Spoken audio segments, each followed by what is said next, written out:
Hi everyone, my name is Christina and this is the Sheepishly Knit Knitting Podcast. I think we're on episode 6 right now, and I actually already filmed this one yesterday, but I forgot to press record, so here we are again.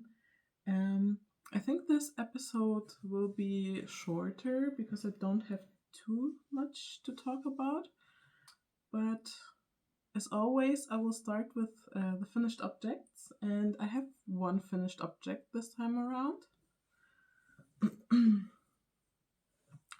So this is the Haru vest by, I think, Knits by Summer, and this is an all-over cabled vest, which I knit for my boyfriend.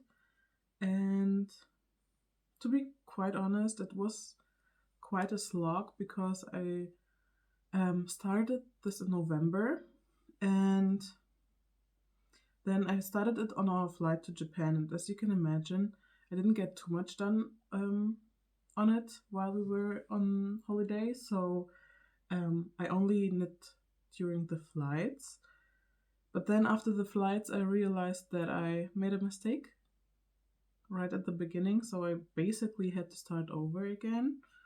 And then Christmas time came around, and I didn't get to work too much on it, but it was still on the forefront of my focus. And then I only knit pretty monogamously on this one in January, and the cables are quite frequent, so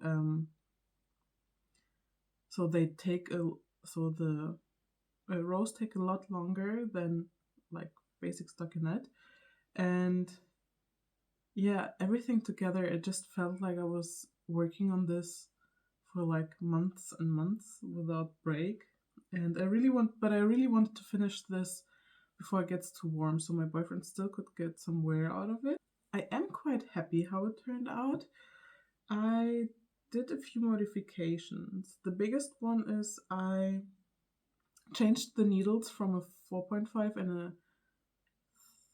from a 4 and a 3 millimeter needle to a 4.5 and 3.5 millimeter needle because I used drops Lima in the color almond, and when I swatched with the 4 millimeter needles, the cables just turned out way too tight, and I do think I started to be quite a tight knitter, so yeah, that's why I sized up.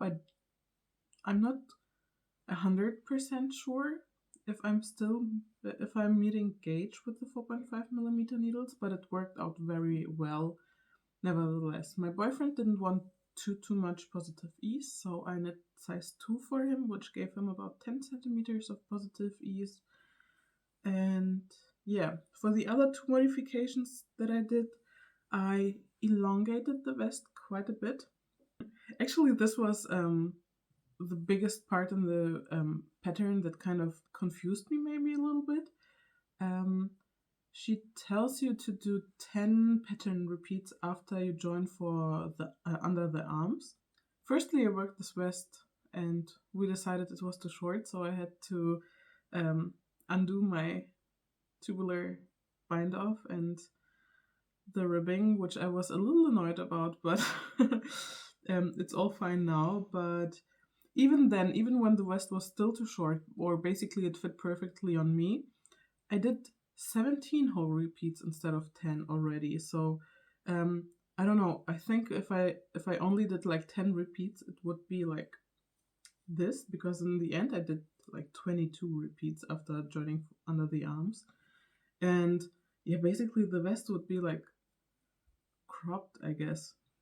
So that was a little confusing, but I check the lengths of my knits anyways all the time, so it wasn't like a big deal for me. And the other thing in the pattern that confused me a little bit was the way she describes the cables. She only talks about like left leaning and right leaning cables, but she basically doesn't tell you like which one is which, so you kind of have to figure out if you put the live stitches to the front or to the back, whether that's a left or right leaning cable. And because I think this is only my second cable project, I did need to check at the beginning of every, like, at the beginning of the back piece, and when I picked up for the shoulders, I had to check quite thoroughly that I'm doing the right cables. But in the end, it worked out perfectly, so it wasn't like a big deal, but yeah, just something to note about.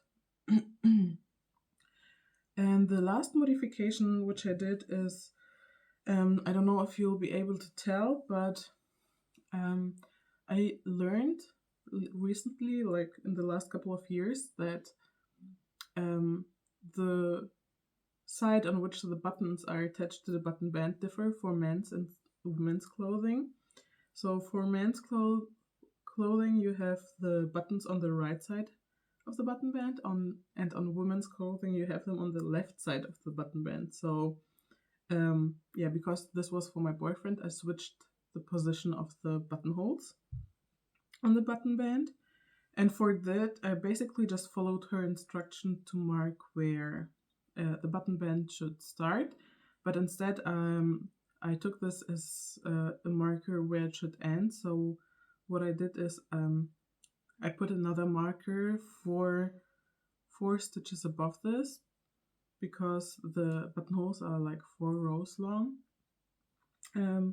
So yeah, and I think it worked out quite good.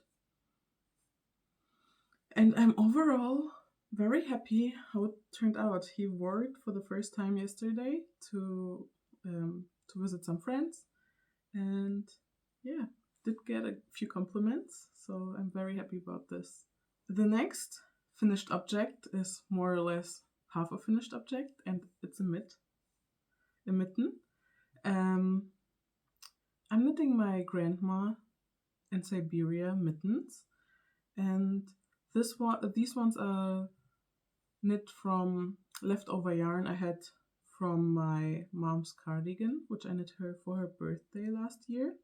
And this is drop sleema, I think in the color dark ivy, and the Isega silk mohair in the color 56, I'm pretty sure.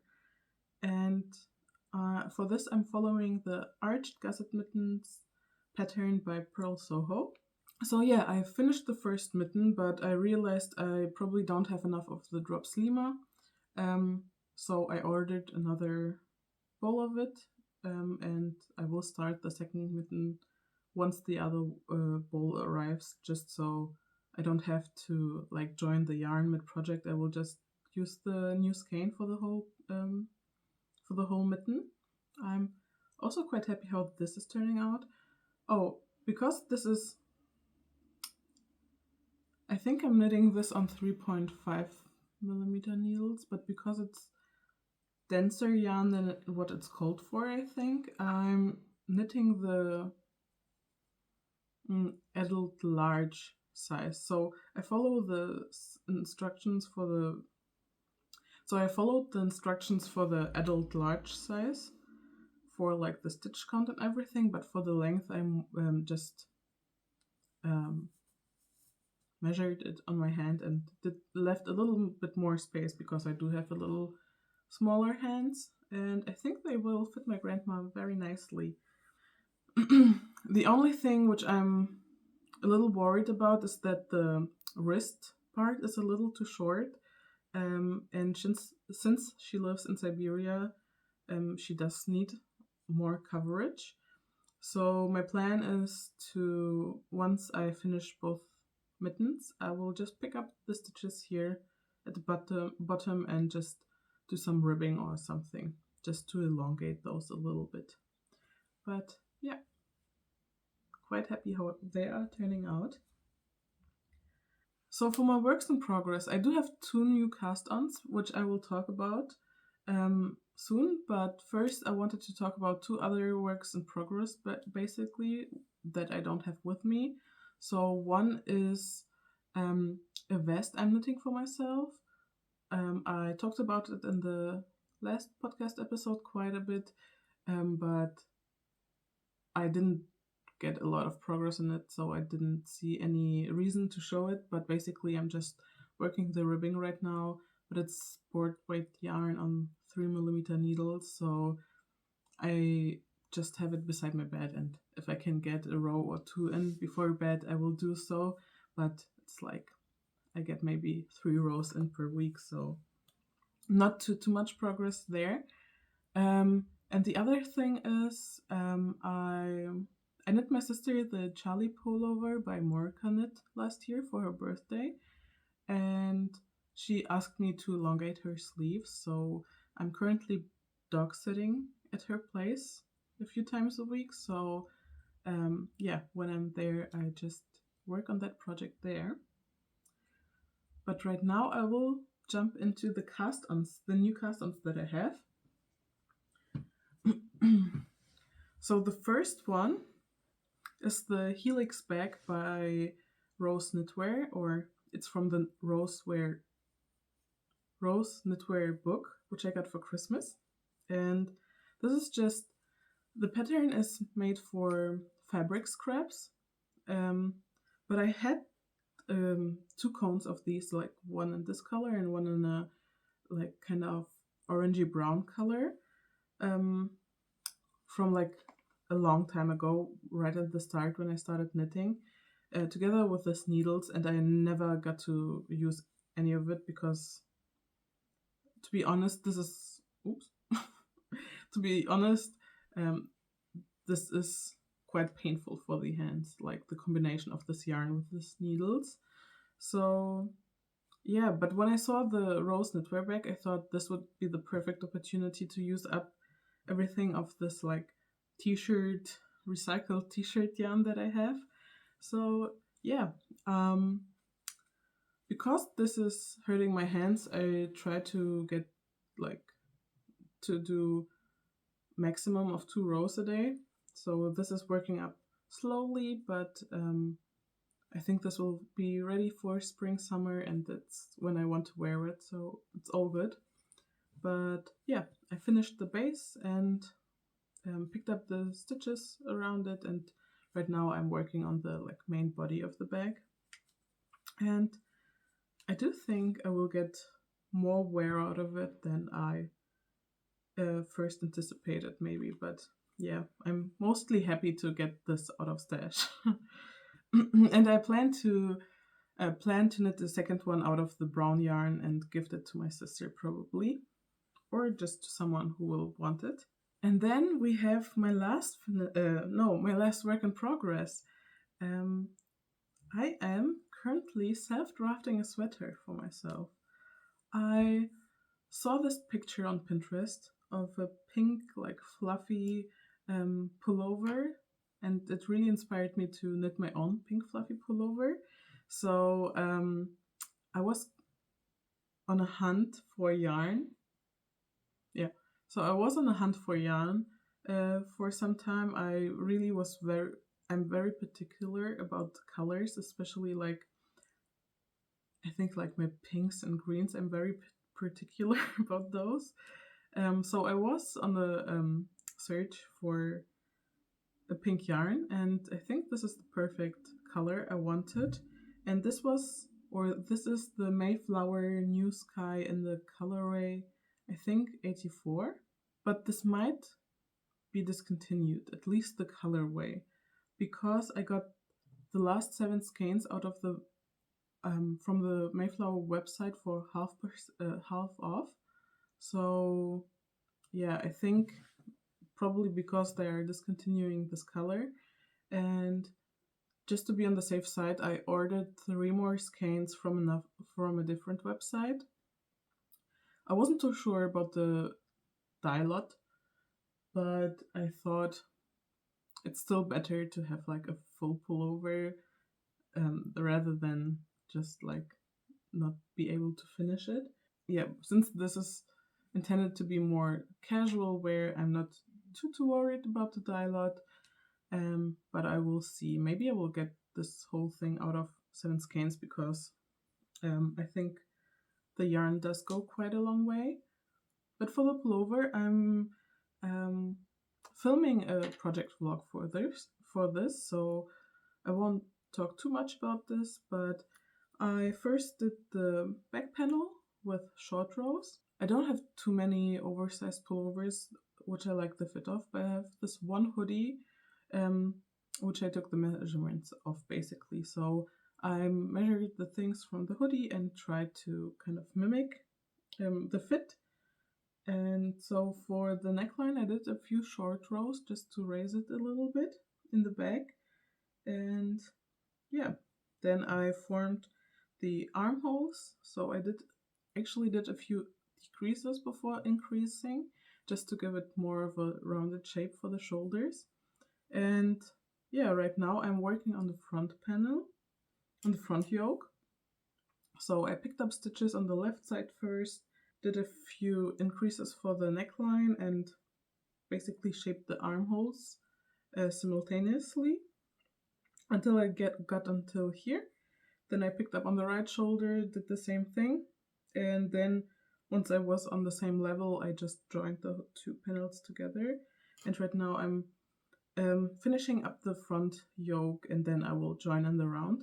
I am quite proud of this. This is the second self-drafted garment, basically, which I'm doing. But this is the first time that I'm using like short rows and do a lot of more shaping. The first thing is the vest I'm currently working on, and there I did like European shoulder construction. So for this, I only worked like three projects with the short rows, and so I was very happy that I pretty easily got the hang of the short rows and everything. So yeah, I am quite proud until now. I'm not sure how this will turn out, but as I said, I'm not too worried. I just want to have the experience for now. The only thing I'm a little worried about is that the neckline might be too wide, but I did want to do quite a thick collar, and I don't want it too tight on my neck, so I think this might be fine. But yeah, I'm very happy how this is turning out, and very excited to see this once it's finished. These were all of my things on the needles currently. I also actually don't have any acquisitions right now, except for I'm waiting for the second ball, for the one ball of the drop sleeve muff. Just finished the second mitten. I did have quite a hard time this time around to not buy any yarn because I somehow got into hand-dyed yarn and was very tempted mostly by Skein and the Stitches Ghibli collection and the Patchwork collection by Coast to Coast. I was very tempted, but I really want to work through my stash first, and I'm actually also don't want to spend too much money on yarn, especially since I do have a stash right now. So yeah, I made good decisions and didn't buy any yarn. So yeah, but I'm also very happy and very looking forward to work with my stash yarn. So I'm not too sad about it. I hope you enjoyed this episode, and if you did, please let me know. I'm very excited about all the projects I'm currently working on, actually, and I do have a lot more like ideas, like patterns I want to work up, but also like my own designs that I do have quite a few that I want to work up this year. So I'm very excited for what will happen this year. Please stay tuned, maybe even subscribe so you won't miss it. And until then, I hope you have a great time knitting. Thank you for watching. Bye bye.